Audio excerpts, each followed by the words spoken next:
Hello, friends. Welcome back to our Dream Big Nation podcast. I'm Lisa Williams, and I'm so very excited to interview a new friend and soul sister in Christ, Miss Dr. Brenda Stratton, to our stage. Dr. Brenda, welcome to the Yeah. Dream Big Nation. Thank you so much. Glad to be here. Absolutely. I'm really excited to talk to you. You have such an intriguing background. I have to say you're the first missionary that I've interviewed on our Dream Big Nation podcast. So I'm really excited about that. But let me just share a little bit about Dr. Brenda. She is what she calls a meologist. We're gonna dive into that a little bit. A life coach, an author, and publisher. She has an amazing show and producer and host of the Revolutionize My Life on the Zandra TV network, that's actually how we met through Miss Zandra, and president of Message to the Nations, a nonprofit she's led, sounds like for years. So I'm really excited to dive in, Dr. Brenda. So let's just start. I am so intrigued by this meologist term. You say you're the one and only. So let's talk about what that means and how you serve others in that capacity. Well, meologist is the person that helps you. We all get stuck in our lives, and usually it's an area from our past, from our childhood. And I help you get stuck so that you can find the areas that's holding you back. Mine was rejection. I had been rejected in my mother's womb. And every time I tried to go forward, all the symptoms of rejection would come. And so after I discovered how to get free from rejection, I had a mission to help other people to get free from emotional pain. People have toxic relationship, unforgiveness, bad memories, hurts that's holding them back. And so a meologist, basically, it came from my book, Lord, Deliver Me from Me, How to Stop Becoming Your Own Worst Enemy. Because get over me. Get over me. The Yeah. thing that's holding you back is me, is yourself. Isn't that the case for all of us? I know I get in my own way far Yeah. too often. How you said something that struck me. You said you were rejected in your mother's womb. Can you tell us a little bit more about that if it's not too painful for you? Oh no, this is all out in public in my book. Yeah. So I was in a meeting, and it was an informal meeting, getting to know one another. It was a missionary meeting, and they were asking non-threatening questions like, "How was your life like between the ages of 12 and 16?" Well, I began to cry uncontrollably. I said, "Why am I crying like this? I knew that there was pain between me and my father because he was very domineering and quote mean, you know. Mm-hmm. And so, but I didn't know it. So I got through that and I asked God a question. Why do I act like this? And I know his voice, and I heard him say, in your mother's womb, you were rejected. Hmm. So I dialogue with her. There's nothing on my mother. She was my greatest supporter. But she told me that there was 5 years difference between me and my sister. She couldn't believe that she was pregnant. She went to two doctors the same day. Oh And wow. she just didn't want to be pregnant. Mm-hmm. But I felt it in the womb. Isn't that interesting? Oh, yes, I felt it. So all those, and it was interesting. She said I was a breech birth. I was only breech birth. I always was coming up this way. She said she could never sit down with me. Uh-huh. And the key of my life up until that time is that I could never thank God for giving me life because I never wanted to be here. Mm-hmm. Because it was through the membrane. You felt it. Yes, Wow. yes, Interesting. Now, did you always have faith in your life? yes. From a little girl, I had faith in my life. From a little girl Mhm. at 6 years, oh, I remember asking God, asking Jesus to come into my life. And it was really interesting because I felt that I would be a missionary, but I didn't have no call or understanding what that was and how you Mhm. can go about doing it. So I always wanted the things of God, but I wanted the things of God on my term. Right. I said, Lord, come into my life, but don't do this, but don't do that. I grew up in a church that we knew how the plan of salvation, we knew how to lead people to the Lord, but I always put but on it. Mm-hmm. But I don't want to do this. I don't want to be a missionary. I don't want that. And if you put but on anything, it negates the first part. Yep. So when I came to the point where I could relinquish and tell him, you can just have this life whatever way you want. And I was in my 20s then. I was teaching in the Virgin Islands. And I committed my life to God. Really So, committed. so you had already kind of entered the world of missionary work in a sense as a teacher then. And Hmm. then what was it? Was there anything major that happened that Hmm. truly made that commitment then?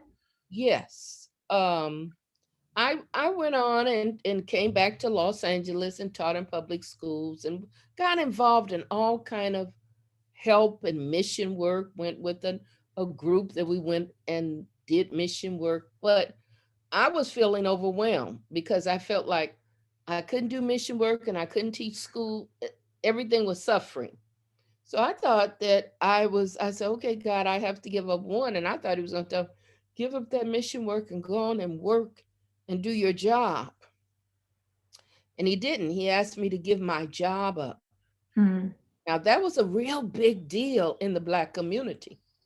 My father had paid for my education, Right. and Right. I had got a master's degree. And so to give up a job and to live on, quote, donations. But this is what God said to me. He said, if you have 1 year to live and knew it, would you hesitate coming off your job? Mm. And I said, no, Lord, because it's only what I do for you that's really going to make a difference. He said, live as if you have 1 year to live. Wow. So I've Yeah. tried to encompass that in everything Mm-hmm. so that I will give my all and my best in every day and every year.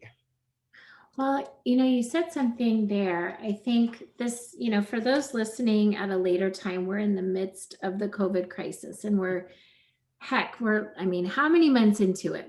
I think we're on what, month 15 or, 12 or 14. I can't even keep track. I And can't either. it just, for so many people, this has just almost paralyzed them in a lot of ways. They haven't moved forward this whole time. It's though fear has taken root Mhm. deeply.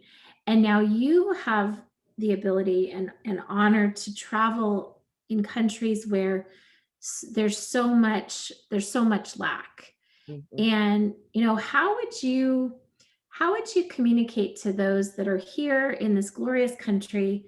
We have so much abundance in America, and yet it's hard not to get stuck in our own minutia and not be grateful for the small things that we have.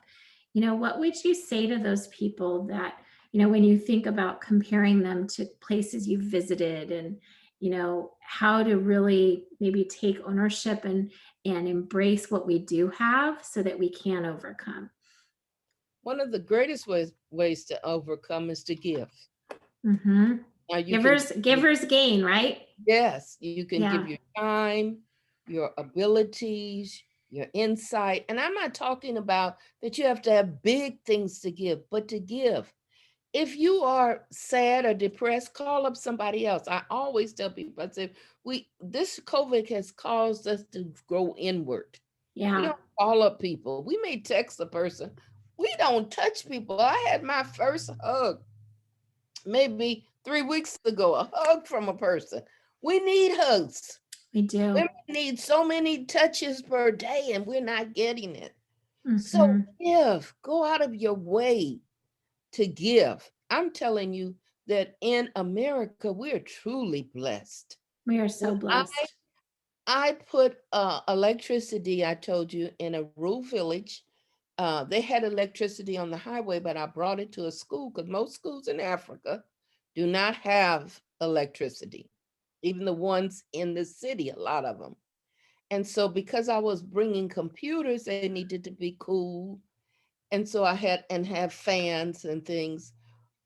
It was so amazing. We couldn't get the children to go home when they looked at fans. They had never Wow. seen, because where we put these were a mud hut village. Now, I'm not talking, it's a mud hut village. They cook outside. They don't have any indoor plumbing. They go to the river and get their water. They have an outhouse to go to the bathroom. And this is where some people live. And Mm-hmm. so we need to be grateful, but they're full in relationships. Yeah. They're full in love. And we can learn something from them. We need to be fuller in our relationship. We need to be intentional in our love. We need to be caring about the people that God has placed in our pathway to love on. Mm-hmm. And so I would tell people, yes, this pandemic has frozen people. You can determine, like I have a saying, you can always get bitter or better. You Mm-hmm. determine that I'm going to determine to spread out, to live my life, not in a closet, but to spread out and give some love, share some kindness, give somebody some food that doesn't have it. There are people right in our own neighborhoods because of the pandemic, because of lack of finances, they are lacking. Yeah. We can always give. I had yesterday, I'll confide something with you. I had a moment where I was not my best self. And what you're saying reminds me of this, because we had the privilege finally to go see a dear friend who is battling for his life with cancer. And we Mhm. got to love on him and put our arms around him. And um later that night we were sitting down for dinner, and my boys, my 18 and my 21-year-old, were fighting. And it was just about just silly things, and I lost it. I completely lost it with them. I don't lose my temper very often, but I think it's just an example of we're all doing the best we can. Of course, right now it is such an odd time, but thinking about, if there's parents right now that are struggling with their kids and feeling grateful, things like that.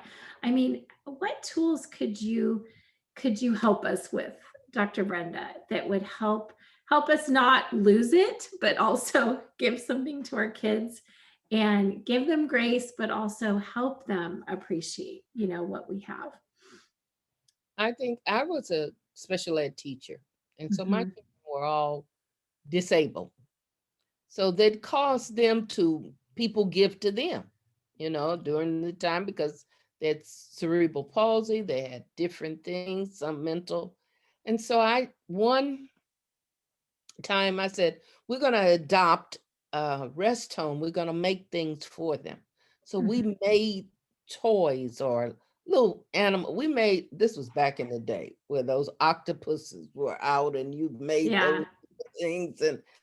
And so one of them said, well, why are we making this and doing this with them? What have they done for us? And I said, because we need to give to someone else. It'll Mm-hmm. make us feel better. Mm-hmm. And when that young man went and gave this to a lady and she put it on herself and she was grinning from ear to ear, he said, I understand. Yes. Yeah. That made Yeah. me feel better. Yeah. And so, one of the things that even in this time you teach your children, maybe you can have a project where you all go to somebody's house or you go to a shelter or you do something for somebody else. Mm-hmm.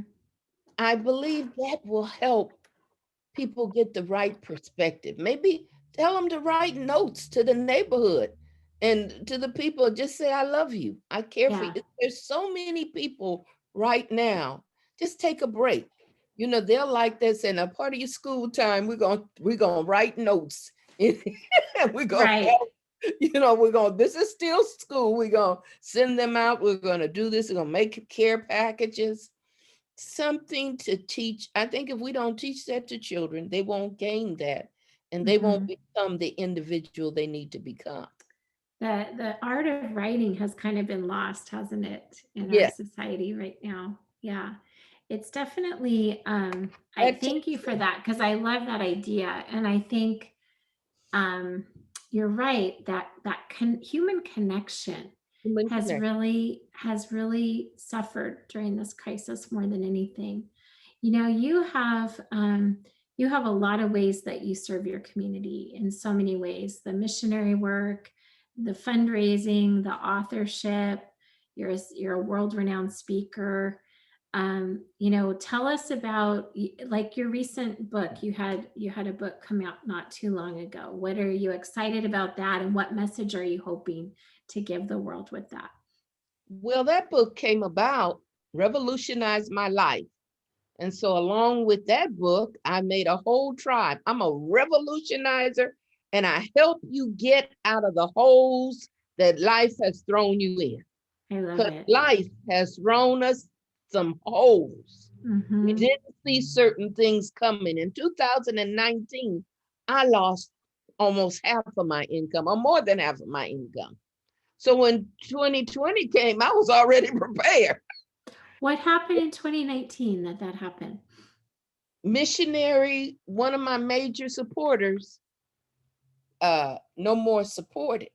Got And it. that was Okay. one that because in mission work, we live on mission. I don't live on Social Security. I Right. don't live on all, we live on that, and we do our work out of that. We do our Mm-hmm. projects out of that, and we get a small stipend out of that. So I didn't see that coming. Mm-hmm. And so revolutionize my life.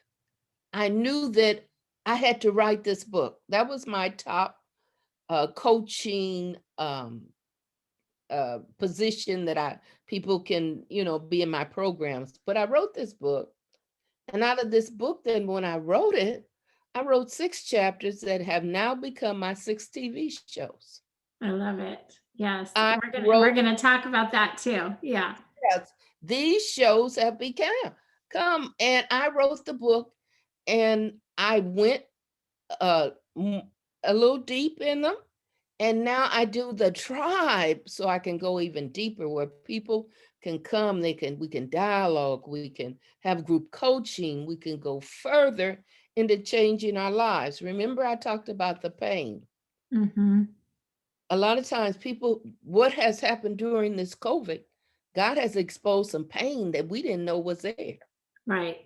that Yeah. we're suffering from. There Mm-hmm. is roots, and if you don't dig up the roots, the fruit will remain. Mm-hmm. Mm-hmm. Yeah. And that's what happens in people's lives. And how much of that, in your opinion, you first you recognize the pain, but then how important is the forgiveness aspect of Oh, once you've identified it, right? that is the biggest. Can I just tell you a story? And this is a true story. And it Please. will identify how important forgiveness and what it can do. There was a lady who came to me, and she was 63 years old, and she had never um, experienced her father saying, I love you, never in her life. It's very common, actually, isn't it? More Yeah, than you think. Yeah. more than you think. Mm-hmm. So I led her in the fact of forgiving him and releasing him. And so we went through that process, and we we left that building and we went to wait for her husband going through his session. And while we were waiting, her phone rang, and it was her father saying, I just want to tell you, I love you. Wow. See, I forgiveness. just got goosebumps. Yes, this is a true story. I have watched this so much. I have watched people hold unforgiveness of, and they don't recognize sometimes it's there. Mm-hmm. God walks back through the pages of your life because he's been in every moment. So, and he will unearth that pain so that you can release it. He's not holding that over your head, Yeah. but you're holding it in your life. something he wants you to relieve. Because we become like that, we focus on. And even though we don't realize how we're focusing on, we'll focus on, like you have a father that was torturing you or mean or abusing you, you don't like him, you will become like him in attitude. Yeah. Yeah.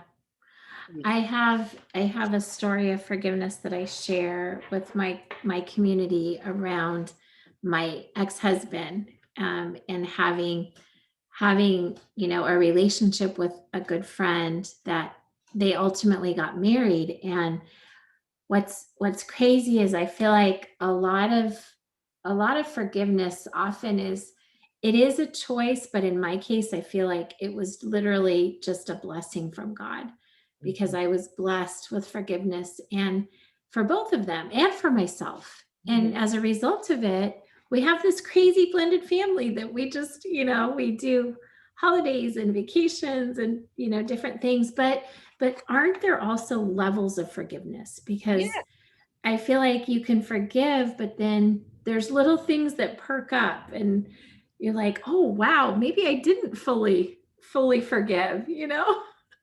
we are like onions, layers. Right. Right. That's One I forgive- love that line from Shrek. That's a great Shrek line. and like one of the areas is that sometimes we weren't ready to forgive to Mm, that degree. hmm. You know, we still were holding on to something. And it's just, you can forgive this level and you can keep moving that, keep just peeling off. And people a lot of times tell me when I'm doing a session and they'll say, but I've forgiven, I've already gone through. I said, for the sake of completion, Yeah. let's Yeah. just go deeper. And usually there's still, they'll say, oh, I thought I forgave, but oh, you Right. know, and it's more because at that time, maybe they mouthed the word, or Hmm. maybe they just said something, or maybe they did forgive, but it's another level. Yeah. Yeah, absolutely. Well, and it really is so much about what's holding you back, right? When you Yeah. don't release that. And that forgiveness for ourselves is so imperative, also, right? Yeah. Yes, forgiving Well, yourself, because yeah. we're the hardest person. We will be harder on ourselves than anybody else. One of Hmm. the greatest healing that I had is when I took a list and wrote down all the things I didn't like about myself, all the things I held against myself, all the regrets I had.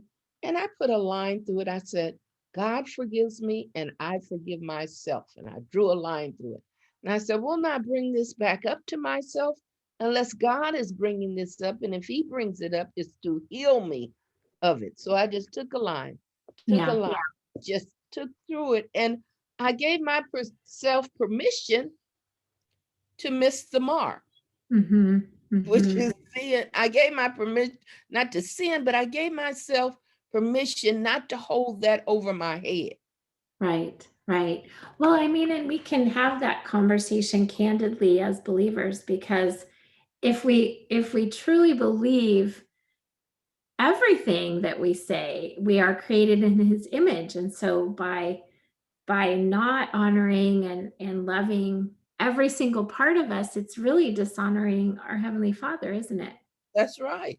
Yeah. Because we are fearfully and wonderfully made. Yeah. And it's very simple. Love your neighbor as you love yourself. If Hmm. you don't love yourself, you can't love your neighbor. Yeah, absolutely. Start How with love. I'm going to shift topics for a minute, because I want to highlight your show as well, because you're creating something really special, or already have your first season launched, right, on Zandra's network. Yeah. So tell us, I know you kind of touched on it a little bit in your chapters, but tell us about your show and what you're excited about there. Well, my show has revolutionized my life, and I am the first one is Where's the Pain? I talk about getting rid of pain in your life and what it Hmm. looks like. And then I go through the different episodes. The next five, I interview people. And one excuse me, one is monopoly of the mind. We allow other people to build real estate in our own mind. So Mm, we have to understand what we believe about ourselves. It's what we believe about ourselves, what others believe, and what God believes. And that's the only one that matters. yeah. What Yeah. he has said about Right. us. And Hmm. then digging up the roots, that was Zandra is in that one. And I had a session with her, and she always says, you took me down to 5 miles per hour on the freeway. Going back, she said, she always says, I am a coach, but there was some things I didn't see. Right. That's the thing. Getting Hmm. to blind spots, because we all have it. We Yeah. don't have eyes in back of our head as our parents told us. They say, "Ah, we can see you, eyes in back of our head, but we can't see the blind spots." Hmm. And Hmm. that's what we're getting at. On one, another show was Forgive Them, Honey. And on that show, this lady forgave one of her family members that she had unforgiveness toward for 30 years. Wow. So, Wow. and then I talk about, we talk about hidden treasure. We talk about your identity. Your identity is very important. Hmm. That's what God has said who you are and about. So it was like the story of the game show. Will the real person please stand up? Yeah. Yeah. You know, to tell the Well, truth. well, because how many of us, I mean, none of us ever took that class. I say this all the time. What am I meant to be when I grow up? And yet so many people, get into something, whatever their career is, quite accidentally, which I think most happenstance into their career. Mhm. And then they don't ever think about what's next. And don't you agree that like we're meant to be humans becoming, Yes. not just being, Yeah, right? we're becoming. Mhm. We are, please be patient. God isn't finished with me yet. We are becoming. We Yeah. are learning. We're evolving. And we really had to learn to pivot during COVID. We had Hmm. to change our thinking, our paradigm. And that's something, and I don't know if you heard this story, but it's one that's really simple about beliefs. It was a lady, she cooked her roast in 2 pots. And her husband said, honey, why are you cooking this roast in 2 pots? She said, that's the way my mother did it. Hmm. So she asked her mother, Mom, why do you cook the roast in 2 pots? She said, honey, I didn't have one pot big enough. Right. We Right. go on with beliefs that have been given to us, that we inherited, that we took on, and we never evaluate them. Is this Hmm. truly what I believe? What Is is it the a truth truth? for us? Yes. Yeah. Hmm. And so we never do that, and we live a lie because that's not the truth of what we truly believe. So Hmm. we have to identify what is the truth that God says about me, and I'm going to choose to live that. I heard something the other day that it reminds me of that, and that's for example, I'm a firm believer that I'm always going, I want to always be open to what others think and how they came to their decision. But there was a call I heard about where they say if you are talking to someone that you don't agree with what they're saying, instead of like, how oftentimes you'll be talking and you can almost see the person just not even listening. They're just like, can't wait to get their 2 cents Yeah, in. You yeah. know what I mean? And he said something like, instead of debating, why don't you just say something like, that's interesting. I wonder how they came to that conclusion. Right. Mhm. And because I agree with you, I feel like so many of us, we don't even know how we came up with the thinking that we have because we haven't taken the time to actually slow down and really come to a decision ourselves. Yeah. um, Dr. Brenda, I want to shift to you. My tribe is used to me shifting to financial peace topics because that's a passion that I have. And I'm curious, you know, in the nonprofit world, you obviously are in a position where this has been a difficult year. You know, what are you doing to help yourself? What can others do to help your organization? Talk to us a little bit about your mission. Well, my mission is to help and foster the word of God to get around the world. My mission also is I help countries and nations that are missing certain things in their environment. And one of the things I've chosen to do in Ghana is to help a missionary who started as a missionary at age 50 and is now 87. She's built schools. And so Wow. I help to partner with her to put in computer labs. And she's put in these schools in the in mud hut villages. So we are donation based. Okay. So it's message to the nation.com, Good. and we receive all donations. And that's how we have survived. You know, many times it's harder to get the finances because when a lot of your work is overseas, then you have to find the right funding. Right.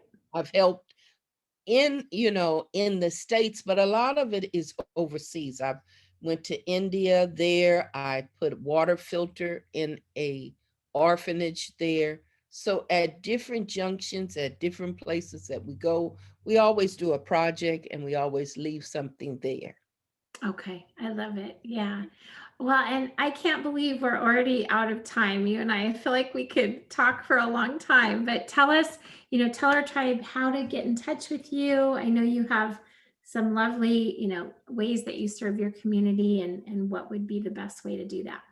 Well, for right now, I want you to make a discovery call with me. So you could go mylifetoday.info, and we can discuss more of the ways that you can get involved with my tribe. I'd love to have you be involved with my tribe. I have online master courses. I have different things to. So if you want any kind of transformational coaching, it's there. If you find a need and you see some areas in your life you want help, right? Go to mylifetoday.info. And my nonprofit is message to the nations.com. And there I you can see love the it. work. And there's a page for And it. where can they watch your show? You can watch my show at zandratv.com, or also if you go to Revolutionize My Life. That's the name of the show, but you can see it on zandratv.com. And Perfect. Zandra is on, you can see it on Roku, Amazon's, you can Fire Stick, and Apple TV. It Mhm. is on the streaming network and it's on Zandra TV network. But if you don't have any streaming devices, you can always go to zandratv.com and click on Revolutionize My Life, where evolution occurs one step at a time. I love it. So good. This we're part of God's economy, friends, and we have Dr. Brenda Stratton. We've been so thankful to have you here as our guest today. So I know I'm going to get to know you a lot more being part of Zondra's group there. So I'm excited for that relationship to build too. So, well, friends, blessings to you in this amazing life journey. We are so blessed to always have you make us part of your day. I hope these words of encouragement inspire you to take action in your life and create change if it's needed. So we'll talk to you very soon, friends. Bye, Brenda. Thank you so much for joining us. Okay.